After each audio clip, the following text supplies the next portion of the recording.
15 नवंबर की रात में नक्सलियों के खिलाफ रणनीति बनाई गई। 16 नवंबर की सुबह 8 बजे नक्सलियों और जवानों के बीच मुठभेड़ शुरू हुई।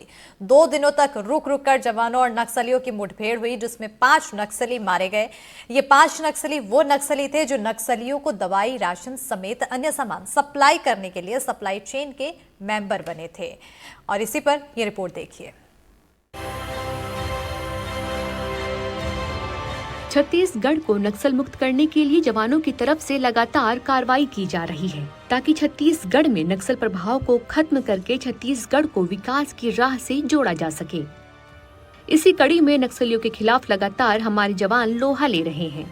वही 15 नवंबर की रात डीआरजी, बीएसएफ समेत अन्य जवानों की संयुक्त टीमें नक्सलियों के कोर इलाके में जा घुसी और नक्सलियों के खिलाफ धावा बोला, जिसमें 5 नक्सलियों को ढेर कर दिया गया। सुरक्षा बल के जवानों ने घटनास्थल से 6 हथियार बरामद किए हैं। जवानों ने जिन नक्सलियों को मार गिराया है, उन पर 40 लाख रुपए का इनाम घोषित था। इनके मारे जाने से नक्सलियों की सप्लाई चेन टूट गई है, क्योंकि ये वो नक्सली थे जो नक्सलियों को सामान जैसे कि राशन, दवाई समेत अन्य चीजों को पहुंचाने के लिए सप्लाई चेन का प्रमुख हिस्सा थे। वहीं बात करें पूरे ऑपरेशन की, तो 15 नवंबर की रात में नक्सलियों के खिलाफ रणनीति बनाई गई, जिसके बाद डीआरजी, बीएसएफ समेत अन्य जवानों की संयुक्त टीमें नक्सलियों के कोर इलाके में जा घुसी। नक्सलियों के मौजूदगी के पुख्ता इनपुट के आधार पर यह ऑपरेशन लॉन्च किया गया और 16 नवंबर की सुबह 8 बजे नक्सलियों और जवानों के बीच पहली मुठभेड़ की खबर सामने आई। जवानों ने पूरे इलाके को घेर कर रखा था। नारायणपुर जिले और महाराष्ट्र की टीम भी सीमा पर तैनात थी। जवानों ने लगभग 3 रात नक्सलियों को जंगल में घेर कर रखा, लेकिन वही जंगल से वाकिफ नक्सली रात के अंधेरे का फायदा उठाकर जंगल और पहाड़ों की आड़ लेकर भागने में कामयाब रहे। पर वहीं इसमें जवानों ने 5 नक्सलियों को ढेर कर दिया।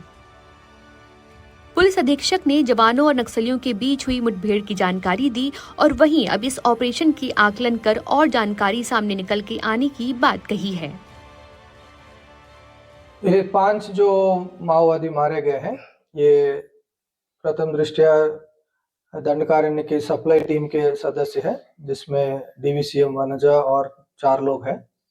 और अभी फिलहाल सर्च की कार्रवाई खत्म होने का है और पार्टी वापस आने के लिए तैयारी कर रहे हैं। हाँ, 5 लोग एक ही टीम में खत्म हो जाते हैं तो निश्चित रूप से एक बड़ी प्रभाव पड़ेगा, लेकिन अभी पार्टी वापस आने के बाद और आने वाले दिनों में कुछ जो भी तथ्य सामने आएंगे, उससे और अच्छे से हम आकलन कर सकते हैं कि इस एनकाउंटर से कितना प्रभाव है। जो नक्सली मुख्य धारा में वापस लौट रहे हैं, उन्हें सरकार की ओर से तमाम मदद दी जा रही है। वहीं हिंसा का रास्ता अपनाने वालों के खिलाफ लगातार कार्रवाई की जा रही है। कांकेर और नारायणपुर की सीमा में हुई मुठभेड़ के बाद अब जवान वापस लौटने लगे हैं। जवानों ने 3 दिन उस घने जंगल में, उस बीहड़ जंगल में बिताया है, जहां पर वो नक्सलियों से सीधा लोहा लेते रहे। वहां जवानों ने अपने साहस और सूझबूझ का परिचय करते हुए बड़े इनपुट के आधार पर 5 माओवादियों को मार गिराया है।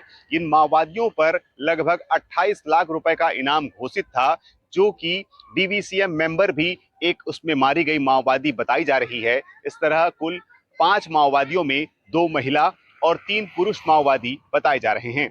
पुलिस अधीक्षक ने एक खुलासा भी किया है। खुलासा ये कि वहां पर जो माओवादी मारे गए हैं वो सप्लाई टीम के सदस्य थे, जो कि नक्सलियों को राशन, दवाइयां, कपड़े व अन्य सामग्रियां सप्लाई किया करते थे। इन नक्सलियों के मारे जाने से नक्सलियों की रीढ़ की हड्डी टूट चुकी है, क्योंकि बीते कुछ महीनों की बात करें तो चाहे वो गढ़चिरौली हो, नारायणपुर हो, जिस जगह पर माओवादी पहले मारे गए हैं वो माओवादी भी इसी कमेटी के सदस्य रह चुके हैं, जिससे नक्सलियों की जो सप्लाई टीम है वो टूट चुकी है, जो नक्सलियों को खासा नुकसान दे सकती है। नीरज तिवारी, एनडीटीवी, कांकेर।